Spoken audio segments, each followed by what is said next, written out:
So 10 marks questions లో first మనం చూసేది what are the causes of inequalities in income distribution, inequalities in distribution of income and wealth.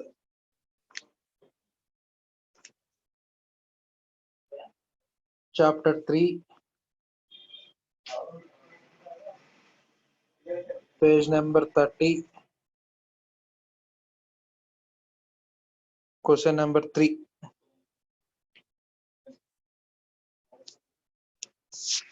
Causes of inequalities in distribution of income and wealth.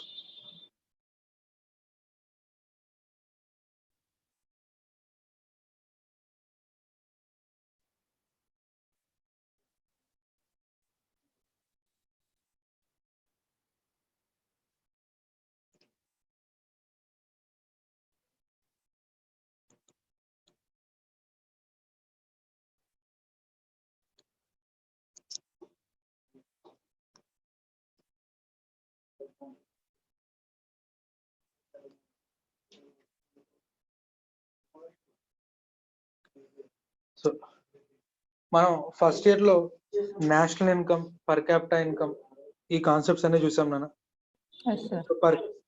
ఏంటన్నా? So per capita income అంటే national income or net national product at factor cost divided by population అని చెప్పి per capita income ఒకటి చెప్పాం. So ఆ per capita income ఏదైతే వచ్చిందో ఇది నెససరీ, నిజంగా అందరి దగ్గర ఆ వెల్త్ ఉండకపోవచ్చు. కొంతమంది దగ్గర అంతకంటే ఎక్కువ వెల్త్ ఉంటుంది, కొంతమంది దగ్గర అసలు వెల్త్ లేకపోవచ్చు. మనం ఏదైతే యావరేజ్ చెప్పామో ఆ యావరేజ్ ఒక 7,000 రూపీస్ 10,000 రూపీస్ వచ్చింది పర్ క్యాపిటా ఇన్కమ్. సో ప్రతి ఒక్కళ్ళు 10,000 రూపీస్ సంపాదించారని చెప్పలేం మనం.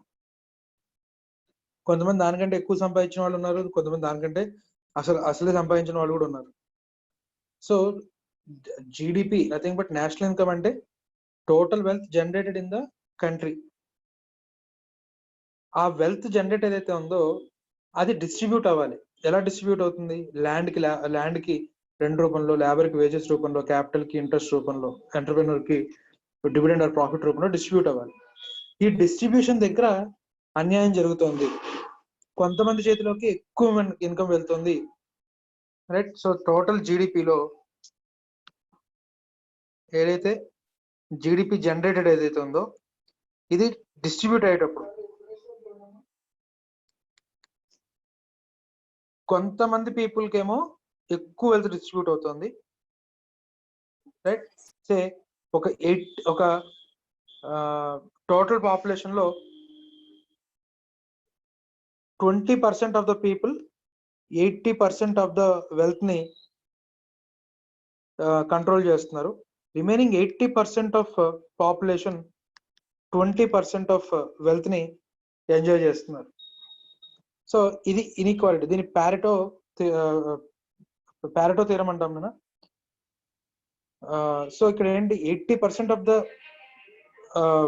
Population only just 20% of the wealth మాత్రమే ఎంజాయ్ చేస్తున్నారు, రైట్? కానీ కొంచెం 20% ఆఫ్ ద పాపులేషన్ మాత్రం 80% ఆఫ్ ద వెల్త్ ని ఎంజాయ్ చేస్తున్నారు. ఇదే మనకి ఇన్కమ్ డిస్ట్రిబ్యూషన్ లో ఇన్ఈక్వాలిటీ అని చెప్తాడు. ఎప్పుడైతే ఇన్కమ్ డిస్ట్రిబ్యూషన్ ఇన్ఈక్వాలిటీ ఏదైతే ఉందో ఇక్కడ పావర్టీ కానివ్వండి, లిటరసీ రేట్ తక్కువ ఉండడం కానివ్వండి, అగ్రిగేట్ డిమాండ్ తక్కువ ఉండడం కానివ్వండి, గ్రోత్ రేట్ తక్కువ ఉండడం కానివ్వండి, మాక్సిమం ఏవైతే ఒక కంట్రీ పడే కష్టాలు ఏవైతే ఉన్నాయో వాటి అన్నిటికీ కూడా ఈ ఇన్ఈక్వల్ distribution of income and wealth అనేది మాక్సిమం కారణం అవుతుంది, రైట్? సో ఇన్కమ్ ఇన్ఈక్వాలిటీ ఎందువల్ల జనరేట్ అవుతుంది అనేది మనం ఇక్కడ కాజెస్ చూస్తాము. సెకండ్ క్వశ్చన్ లో వచ్చేసరికి ఆ ఇన్కమ్ ఇన్ఈక్వాలిటీస్ ని రెడ్యూస్ చేయడానికి మనం మెజర్స్ చూస్తాం. సో కాజెస్ కనుక చూసినట్లయితే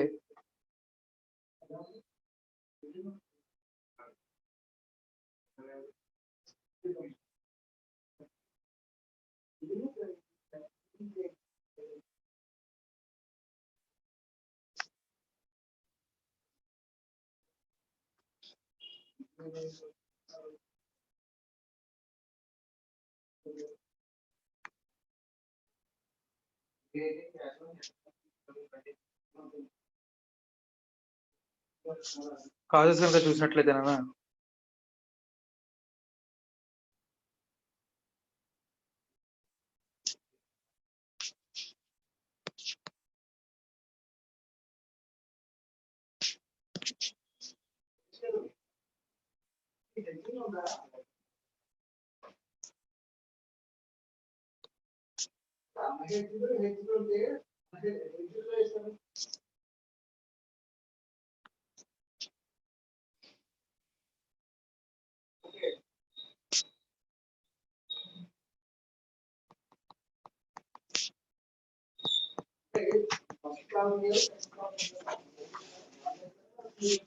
సో ఫస్ట్ ఇన్ఈక్వాలిటీ కనుక చూసినట్లయితే ఇన్ఈక్వాలిటీలో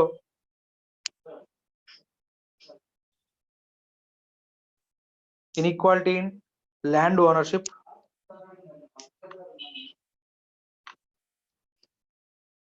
ఇన్ఈక్వాలిటీ ఇన్ ల్యాండ్ ఓనర్షిప్, రెండోది వచ్చేసరికి inequality in professional training,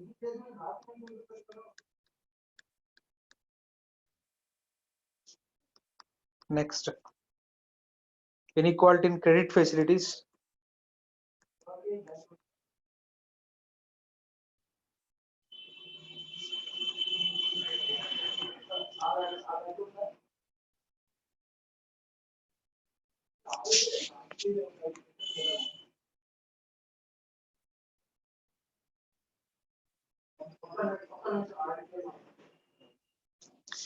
next మనకి ఇన్ఫ్లేషన్ అండ్ ప్రైస్ రైజ్ అనేది ఏదైతే ఉందో అది 4th పాయింట్ అవుతుంది. సో ఇన్ఫ్లేషన్ ఏదైతే ఉందో inflation and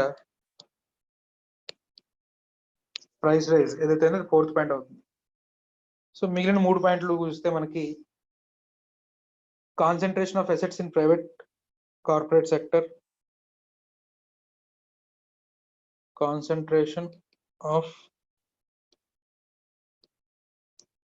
assets in private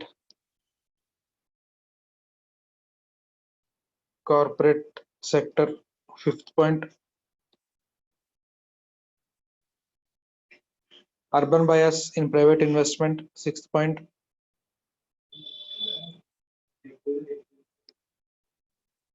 Urban bias in private investment, 6th point.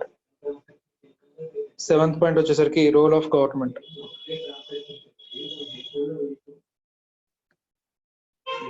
Role of government. అనేది 10 marks question.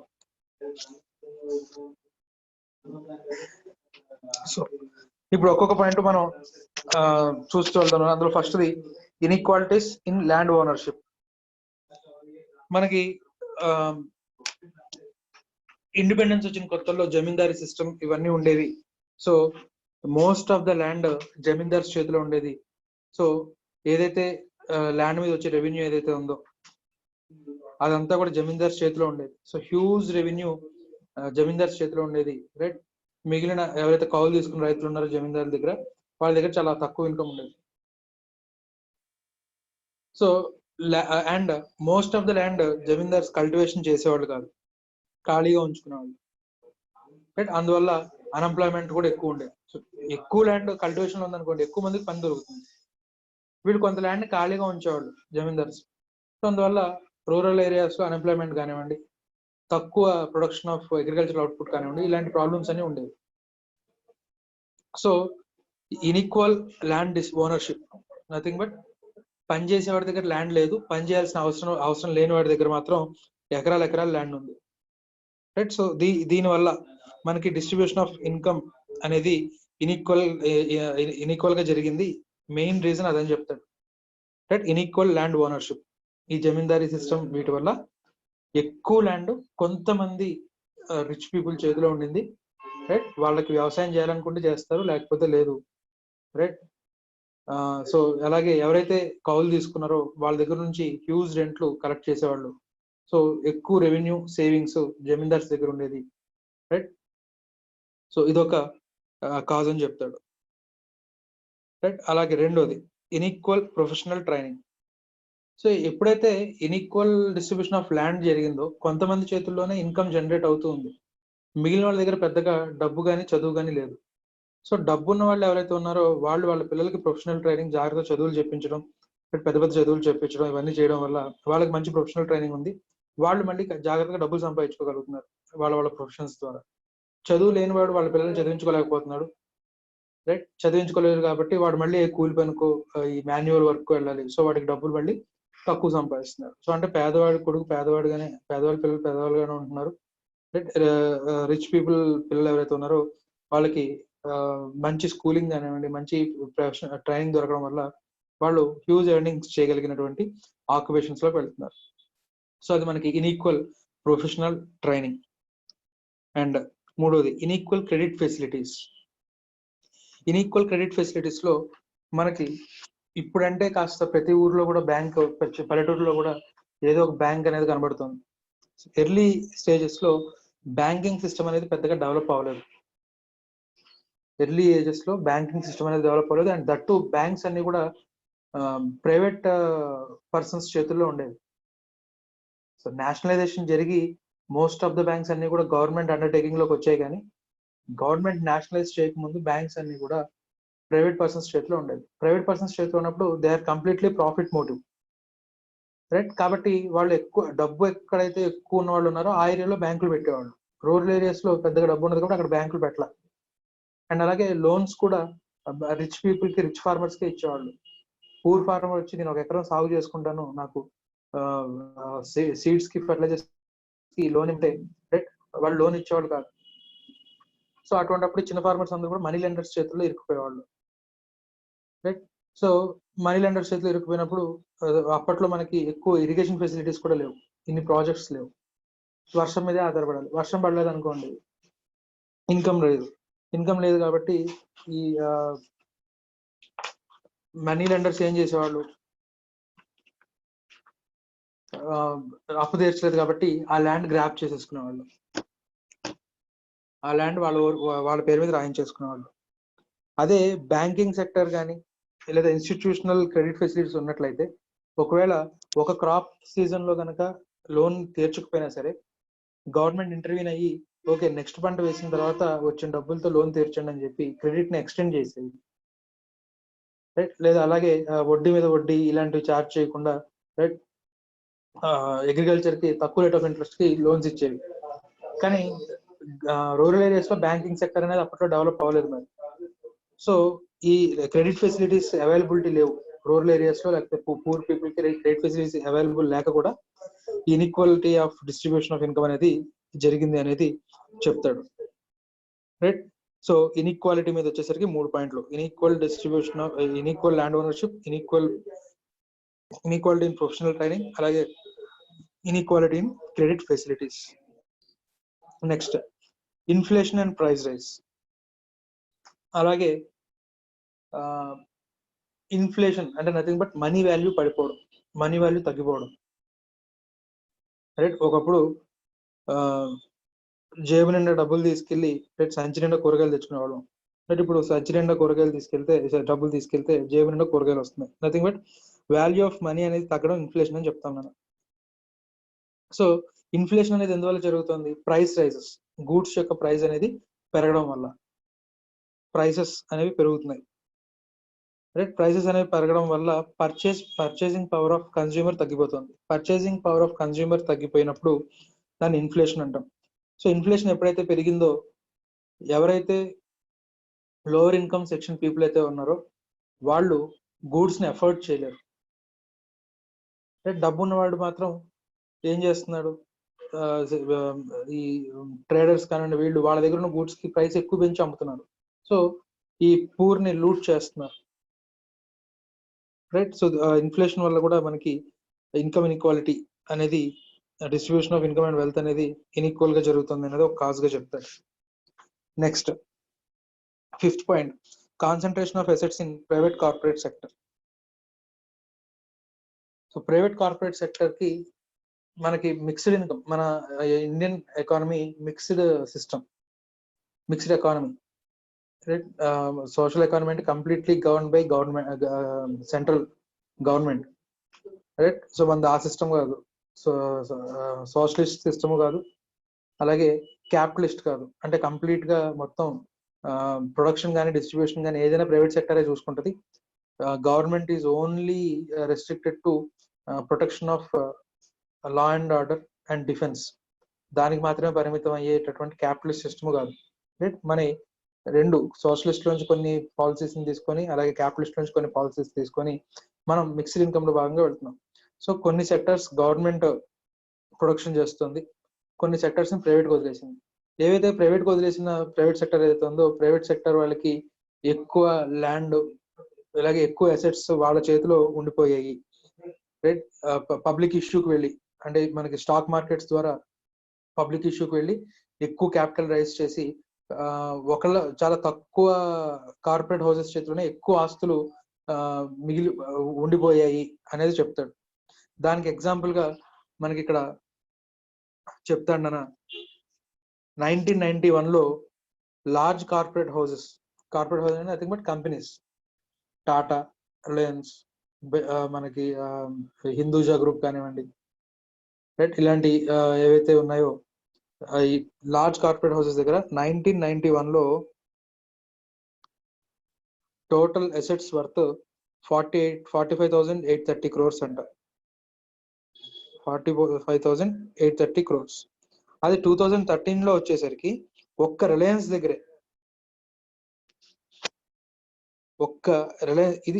ఇది టోటల్ కార్పొరేట్ సెక్టర్. 2013లో ఓన్లీ రిలయన్స్ దగ్గరే ఆస్తుల విలువ 3,62,375 crores. అలాగే మనకి టాప్ 5 కార్పొరేట్ సెక్టర్స్ అంటే Reliance Industries Limited plus Tata plus Bharti Airtel plus Tata Steel plus L&T, ఈ 5 దగ్గర కలుపుకుంటే వాటి దగ్గర ఉన్న ఆస్తుల విలువ 9,80,764. అంటే ఆల్రెడీ బిజినెస్ ఎవరైతే చేస్తున్నారో వాళ్ళే ఎక్కువ డబ్బులు సంపాదించుకుంటూ వెళ్ళిపోతున్నారు. ఆల్రెడీ బిజినెస్ ఎవరైతే చేస్తూ ఉన్నారో తరతరాలుగా వాళ్ళే ఎక్కువ ప్రాఫిట్ సంపాదించుకుంటూ వాళ్ళ దగ్గర ఎక్కువ డబ్బు పోగుబడిపోతుంది అనేది చెప్పడానికి మనకి ఎగ్జాంపుల్ చెప్తాడు. Right, nothing but concentration of assets in private corporate sector. Next 6th point వచ్చేసరికి urban bias in private investment.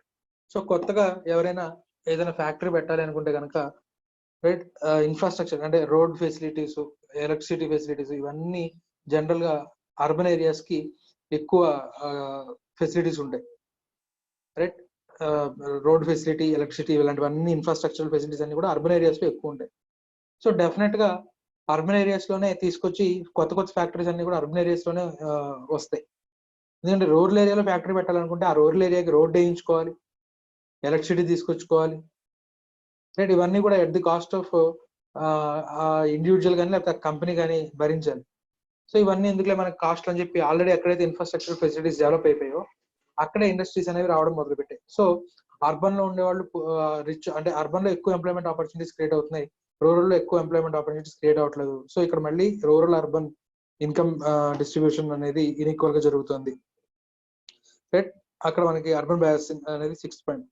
Next 7th వచ్చేసరికి గవర్నమెంట్ ఏవైతే వెల్ఫేర్ స్కీమ్స్ పెడుతుందో, రైట్, అంటే ల్యాండ్ ఇవ్వడం, ఫ్రీగా ల్యాండ్ పట్టాలు ఇవ్వడం కానివ్వండి, లేకపోతే హాస్పిటల్స్ కానివ్వండి, ఎడ్యుకేషన్ కానివ్వండి, లేకపోతే పెన్షన్స్ కానివ్వండి, ఇలాంటివన్నీ కూడా ఆల్రెడీ రిచ్ పీపుల్ కి వెళ్తున్నాయి కానీ నిజంగా ఎవరికైతే అందాలో వాళ్ళకి అందట్లేదు.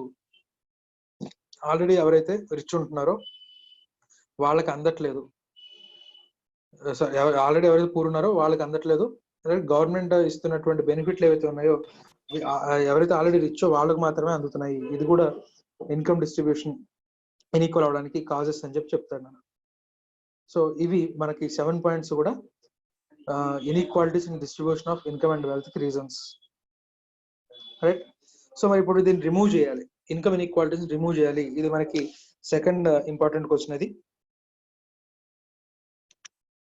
Measures to reduce income inequalities. అదే page number 31లో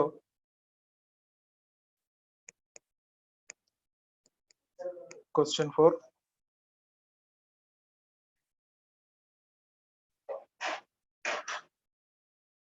measures to reduce income inequalities.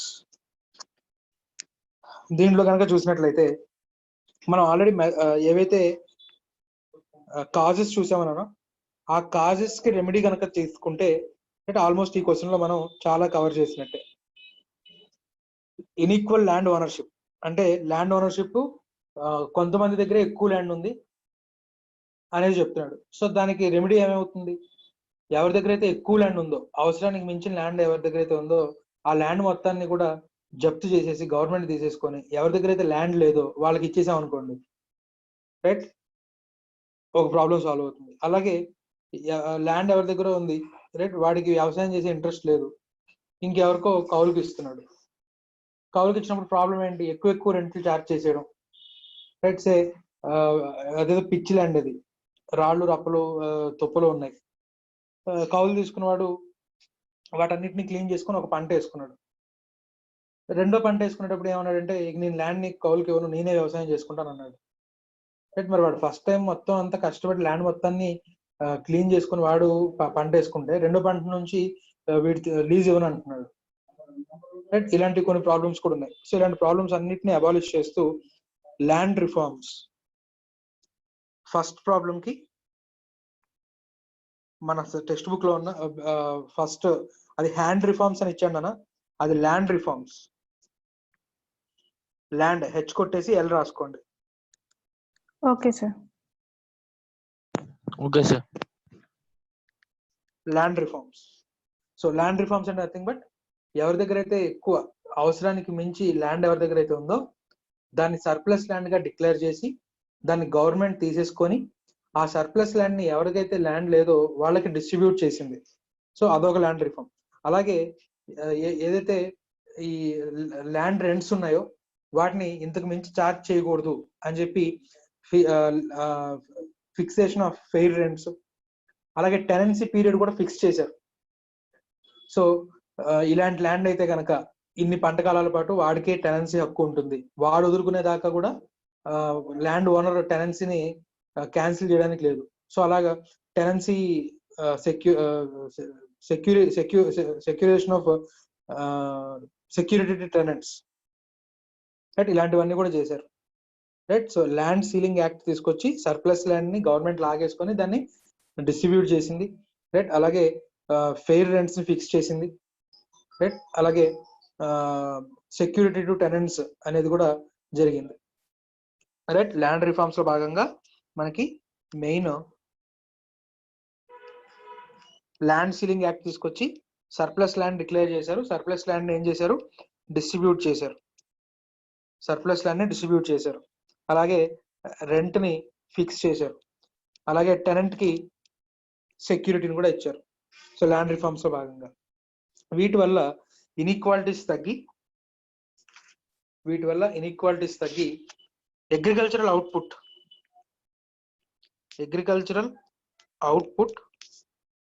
West Bengal example గా తీసుకుంటున్నాడు. సో వెస్ట్ బెంగాల్లో అగ్రికల్చరల్ అవుట్పుట్ 18% పెరిగిందంట. ఇన్కమ్ ఇన్ఈక్వాలిటీస్ కూడా తగ్గాయంట. ఇన్కమ్ కూడా తగ్గిందట. కానీ మీకు ఒకసారి పేజ్ నెంబర్ 32లో ఫస్ట్ లైన్ చూడండి అన్న, land reforms has resulted in 18% decrease in agriculture output అని రాశాడు. కనబడిందా? అది డిక్రీజ్ కాదు నాన్న, increase. As a land reforms చేయడం వల్ల అగ్రికల్చర్ అవుట్పుట్ 18% పెరిగిందట. ఇంతకు ముందు 100 టన్నులు పండిస్తే ఇప్పుడు 118 టన్నులు పండించారంట. ఎందువల్ల? ల్యాండ్ రిఫార్మ్స్ భాగంగా ఏం జరిగింది?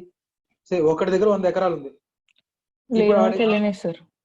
ఇప్పుడు వాడికి ఏం చేశాడు, ఆ 100 ఎకరాలలో 10 ఎకరాలు వాడికి ఉంచి మిగిలిన 90 ఎకరాలు గవర్నమెంట్ తీసేసుకొని ఆ 90 ఎకరాలని 9 మందికి పంచింది. 10 ఎకరాలు చెప్పు. సో ఇప్పుడు ఎక్కువ మంది దగ్గర ల్యాండ్ ఉంది కాబట్టి ఎక్కువ మంది ఫార్మింగ్ చేశారు కాబట్టి ఎక్కువ అవుట్పుట్ వచ్చింది కాబట్టి వాళ్ళందరూ కూడా దాన్ని తీసుకెళ్లి మార్కెట్ లో అమ్ముకున్నారు. మార్కెట్ లో అమ్మడం వల్ల వాళ్ళకి ఇన్కమ్ వచ్చిన వల్ల ఇన్కమ్ ఇన్ఈక్వాలిటీస్ తగ్గింది. రైట్, సో ల్యాండ్ రిఫార్మ్స్ లో భాగంగా మనకి ఇన్ఈక్వాలిటీస్ ని అలా తగ్గించవచ్చు. నెక్స్ట్ మనకి ఫిఫ్త్ పాయింట్ కి ఏమని చెప్పాం, ఎక్కువ అసెట్స్ ప్రైవేట్ సెక్టర్ చేతిలో ఉండిపోయాయి. సో దానికి రెమెడీస్ వచ్చేసరికి మనకి ఈ క్వశ్చన్ లో మనకి సెకండ్ ఈ ప్రాబ్లం కి second side heading, third side heading,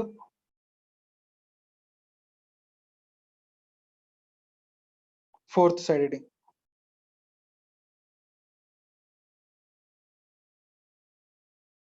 second design, third, fourth మనకి ఈ ఫిఫ్త్ ప్రాబ్లం, ఈ ఫిఫ్త్ సైడ్ హెడ్డింగ్ లో మనం చెప్పుకున్న ప్రాబ్లమ్ ని రిజాల్వ్ చేయడానికి third and fourth side headings. Third side heading లో ఏముంది నాన్న? Cooperative enterprises. ఓకే. ఫోర్త్ దాంట్లో encouragement of new enterprises. So ఇక్కడ ప్రైవేట్ కార్పొరేట్ సెక్టర్ లో వచ్చేసరికి ఎవరైతే ఇప్పుడు అంబానీస్ ఉన్నారు, సో ప్రాఫిట్స్ అన్ని అంబానీస్కి వెళ్ళిపోయాయి, టాటాస్కి వెళ్ళిపోయాయి. సో ఈ ప్రైవేట్ కార్పొరేట్ సెక్టర్ లో ఉన్న ప్రాబ్లం ఏంటంటే, ఒకవేళ ప్రాఫిట్స్ వస్తే కనుక ఎవరైతే ఇన్వెస్ట్మెంట్ చేశారో వాళ్ళకే ఇవన్నీ వెళ్ళిపోతాయి. అదే దాని బదులు కోఆపరేటివ్ సొసైటీస్ అనుకోండి, కోఆపరేటివ్ సొసైటీస్ లో ఏం జరుగుతుంది, మెంబర్స్ గా జాయిన్ అవుతారు. ప్రాఫిట్స్ ఏవైతే ఉన్నాయో అవన్నీ మెంబర్స్ అందరికీ కూడా చెందుతాయి. అంటే ఎక్కువ మందికి ప్రాఫిట్ డిస్ట్రిబ్యూషన్ అనేది జరుగుతుంది.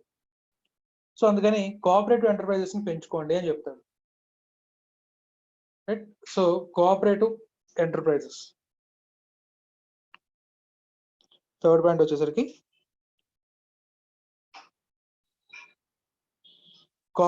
కోఆపరేటివ్ ఎంటర్ప్రైజెస్ ని పెంచుకోవడం వల్ల మెంబర్స్, ఆ కోఆపరేటివ్ సొసైటీకి వచ్చిన ప్రాఫిట్స్ ఏవైతే ఉన్నాయో ఆ ప్రాఫిట్స్ మెంబర్స్ అందరికీ కూడా డిస్ట్రిబ్యూట్ చేయబడతాయి. కాబట్టి ఎక్కువ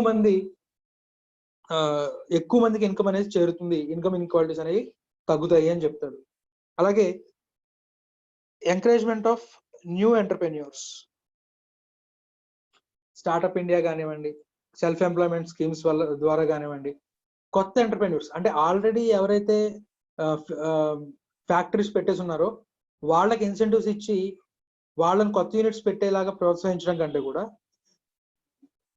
ఎక్స్పీరియన్స్, అలాగే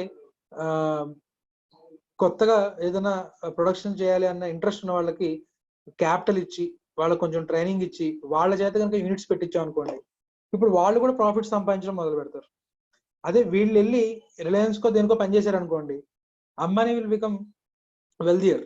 అదే వీడికి సొంతంగా ఏదైనా ఫ్యాక్టరీ పెట్టుకునేదానికి అవకాశం ఇస్తే వీడు డబ్బులు సంపాదించుకుంటాడు. సో ఇప్పుడు కొత్తగా ఇన్కమ్ సంపాదించుకున్నాడు ఇంకొకటి స్టార్ట్ అవుతాడు. సో అలాగా కొత్త ఎంటర్ప్రెన్యూర్స్ ని ఎంకరేజ్ చేస్తూ ఆ ఇన్సెంటివ్స్ ఏవైతే ఉన్నాయో ఆల్రెడీ ఎగ్జిస్టింగ్ కంపెనీస్ కి వెళ్లకుండా, ఆల్రెడీ ఎగ్జిస్టింగ్ కంపెనీస్ వాటిని యూటిలైజ్ చేసుకోకుండా కొత్త వాళ్ళు యూటిలైజ్ చేసుకునేలాగా చేయడం ద్వారా కూడా ఇన్కమ్ ఇన్ఈక్వాలిటీస్ ని తగ్గించవచ్చు అని చెప్తారు. Next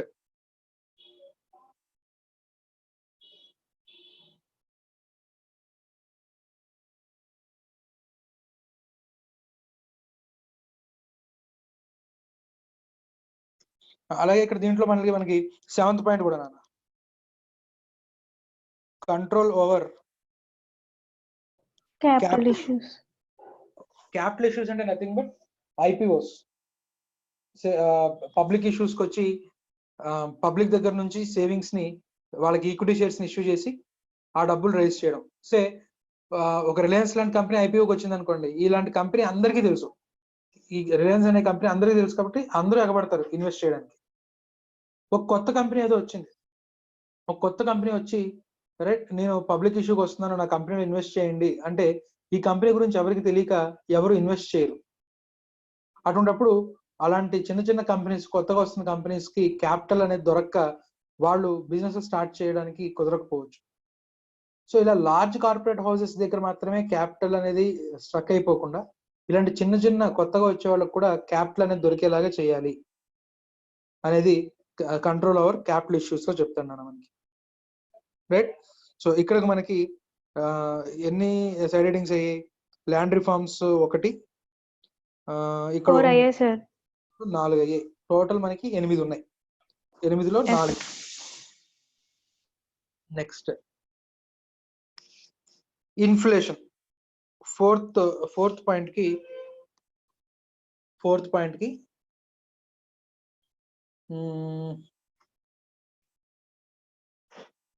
second point remedy. Control over monopolies and restrictive trade practices. Inflation ఎందుకు పెరుగుతుంది? ప్రొడక్ట్స్ సర్వీసెస్ యొక్క ప్రైసెస్ పెరిగిపోతున్నాయి. ప్రొడక్ట్స్ ప్రైసెస్ ఎందుకు పెరిగిపోతున్నాయి అంటే మోనోపోలీస్, పోటీ లేదు వాడికి. పోటీ లేనప్పుడు ఏం చేస్తాడు? నేను పెట్టిందే ప్రైస్ అంటాడు. కొనుక్కుంటే కొనుక్కో, లేకపోతే మానే. అదే మార్కెట్లో ఎక్కువ పోటీ ఉందనుకోండి, సే ఫర్ ఎగ్జాంపుల్ ఒకప్పుడు చాలా తక్కువ టెలికాం కంపెనీస్ ఉన్నాయి, రైట్? సో వాళ్ళు ఏం చేశారు? ఎక్కువ డేటా ప్రైసెస్ చాలా హ్యూజ్ గా పెట్టారు, రైట్? సో అటువంటిప్పుడు ఇంక ఛాన్స్ లేక కన్స్యూమర్ దాన్ని అలాగే యూటిలైజ్ చేశాడు, రైట్? కొత్తగా ఇంకో కంపెనీ వచ్చింది, జియో కానివ్వండి, రైట్? ఇవన్నీ వచ్చి డేటా ప్రైసెస్ తగ్గించాయి, కాంపిటీషన్ అనేది పెరిగింది. సో అటువంటిప్పుడు ఓవరాల్ గా డేటా ప్రైసెస్ అన్ని కూడా తగ్గాయి. ఎప్పుడైతే కాంపిటీషన్ అనేది ఉందో కన్స్యూమర్ కి వెల్ఫేర్ జరుగుతుంది. కన్స్యూమర్ కి కాంపిటీషన్ మార్కెట్ లో కాంపిటీషన్ ఎప్పుడైతే ఎక్కువ ఉందో ప్రైసెస్ కూడా కంట్రోల్లో ఉంటాయి, రైట్? సో అలా కాంపిటీషన్ ని పెంచేటటువంటి ఎన్విరాన్మెంట్ ఉండాలి. And at the same time monopolies ని తగ్గించాలి. సో మోనోపోలీస్ ని తగ్గించడం అంటే నథింగ్ బట్ కాంపిటీషన్ పెంచడం, అంటే కొత్త వాళ్ళని ఎంకరేజ్ చేయాలి. అండ్ అలాగే రెస్ట్రిక్టివ్ ట్రేడ్ ప్రాక్టీసెస్ ఇలాంటివి లేకుండా చేయాలి. అంటే బ్లాక్ మార్కెటింగ్ కానీ, లేదా కొన్ని కంపెనీస్ కావాలని వాళ్ళ ప్రొడక్ట్స్ ని చాలా తక్కువ రేటుకి అమ్మి ఆల్రెడీ ఎగ్జిస్టింగ్ లో మార్కెట్ లో ఉన్నటువంటి కంపెనీస్ అన్నిటిని కూడా లాస్ లోకి తీసుకెళ్ళిపోయి వాటన్నిటిని కూడా ఇదే చేజికి ఇచ్చేసుకుంటుంది,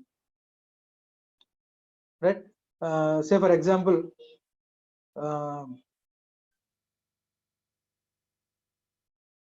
చైనీస్ కంపెనీస్ చాలా కంపెనీస్ ఏం చేస్తాయంటే ఇప్పుడు ఇండియాలో ప్రొడక్ట్స్ అన్నిటిని చాలా తక్కువ రేటుకి సేల్ చేస్తాయి.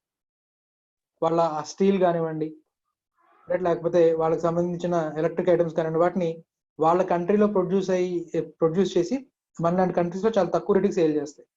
ఆల్రెడీ మన కంట్రీలో ఉన్నటువంటి కంపెనీస్ ఆ కాస్ట్ కి అందించలేవు, రైట్? మాక్సిమం ఏంటంటే చైనా కంపెనీస్ సంబంధించిన టైర్లు, రైట్? చైనా టైర్ కాస్ట్ కి మన ఇండియాకి సంబంధించిన అపోలో కానివ్వండి, వీళ్ళు ఆ రేటుకి టైర్లు అమ్మలేరు. సో కన్స్యూమర్స్ ఏంటి, చైనీస్ కంపెనీ టైర్ తక్కువ రేటు ఉంది కాబట్టి ఆ టైర్స్ కొనడం మొదలు పెడతారు. సో ఇండియన్ కంపెనీస్ లాస్లోకి వెళ్ళిపోతాయి. ఇండియన్ కంపెనీస్ లాస్లోకి వెళ్ళిపోయిన తర్వాత వాటిని చైనీస్ కంపెనీస్ ఎక్వైర్ చేసేస్తాయి. సో అప్పుడు మళ్ళీ ఏమవుతుంది? మార్కెట్ లో చైనీ కంపెనీ ఒకటే ఉంటుంది. అప్పుడు వాడు ప్రైసెస్ ఇష్టం వచ్చినట్టు పెంచడం స్టార్ట్ చేస్తాడు, రైట్? లేదా ప్రొడక్షన్ ని మార్కెట్ లోకి రానివ్వకుండా, ప్రొడక్ట్ మార్కెట్ లో దొరకనివ్వకుండా స్టాల్ చేసేస్తాడు. స్టాల్ చేసేసినప్పుడు మార్కెట్ లో డిమాండ్ పెరుగుతుంది. డిమాండ్ పెరిగినప్పుడు బ్లాక్ లో అమ్మడం మొదలు పెడతాడు,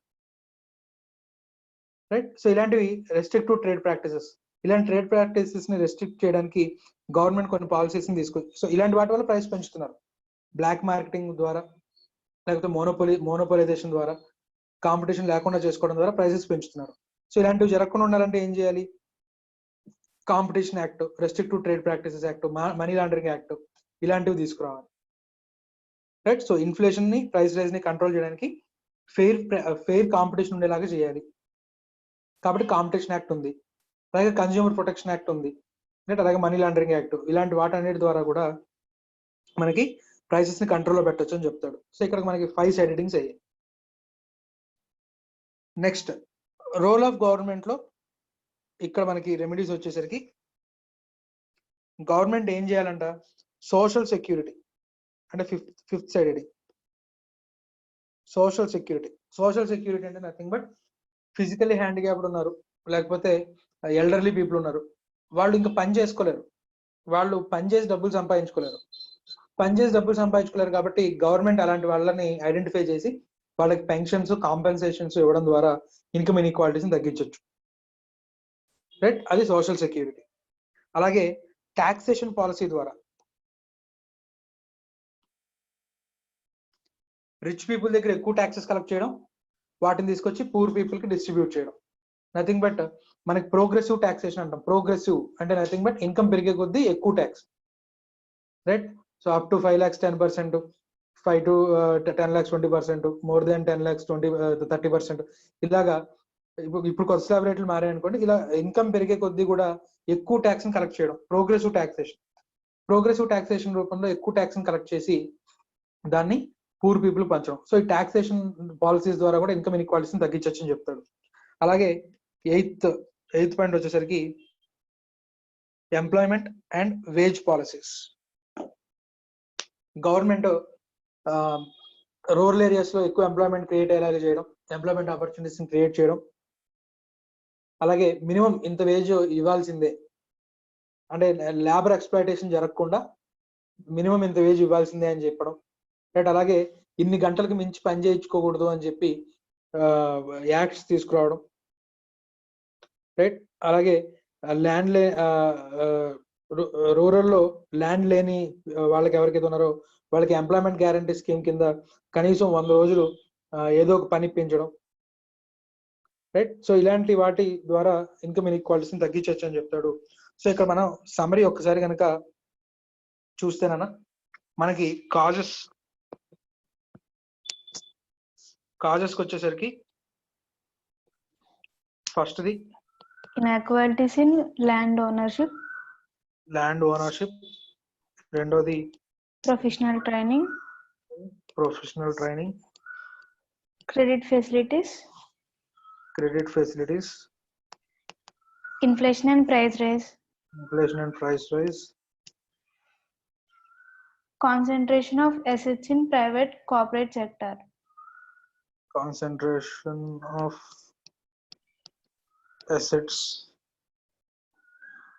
next 6 urban bias in private investment, urban bias. 7th వచ్చేసరికి government role role of government. So ఇప్పుడు వాడికి రెమెడీస్ కనుక చూసినట్లయితే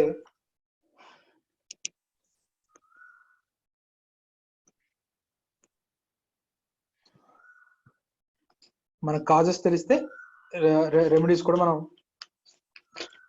measures to reduce income inequalities దాన్ని రెమెడీస్ అని చెప్తున్నాం. ఇన్ఈక్వల్ ల్యాండ్ ఓనర్షిప్ కి ల్యాండ్ రిఫార్మ్స్,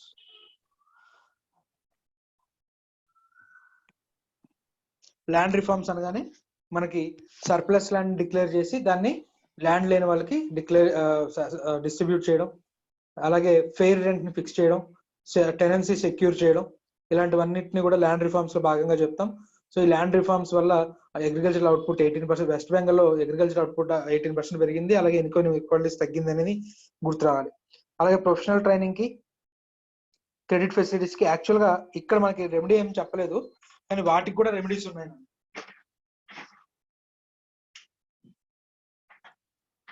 చదువు లేని వాళ్ళు, డబ్బు లేని వాళ్ళు సరిగ్గా చదివించలేకపోతున్నారని కదా, దానికోసమే కదా మనకి రకరకాల ఎడ్యుకేషనల్ ప్రోగ్రామ్స్ పెట్టింది, సర్వశిక్ష అభియాన్ అని. సో ఇలాంటివన్నీ కూడా.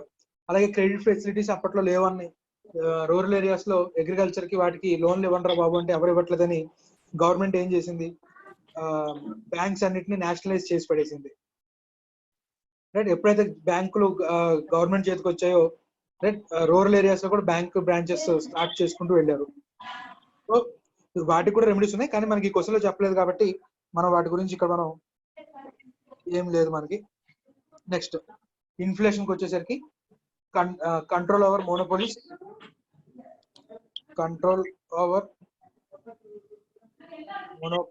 And restrictive trade practices. దీనికోసం ఏ యాక్ట్లు తీసుకొచ్చారో అవి గుర్తుపెట్టుకోండి. సో ఏమేమి యాక్ట్స్ తీసుకొచ్చారు, consumer protection act, competition act, prevention of money laundering act, వీటన్నిటి ద్వారా కూడా మోనోపోలీస్ ని తగ్గించడం, restrictive trade practices like black marketing ఇలాంటి వాటిని అన్నింటినీ అడ్డుకోవచ్చు అని చెప్తున్నాడు. అలాగే control over assets in few private sectors, దీనికోసం వచ్చేసరికి మనకి కోఆపరేటివ్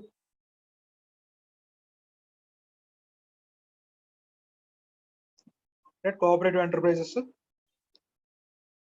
అలాగే ఇంకేం చెప్తున్నాం దీంట్లో, ఎంకరేజ్మెంట్ ఆఫ్ న్యూ ఎంటర్ప్రైజెస్, ఇంకా control over capital issues, social security. General గా నాన్న ఈ పాయింట్ ఎక్కువ మంది రాయరు. సో నువ్వు ఈ పాయింట్ రాసావనుకో, ఖచ్చితంగా ఇంప్రెషన్ వల్ల ఎక్కువ మార్క్స్ పడతాయి.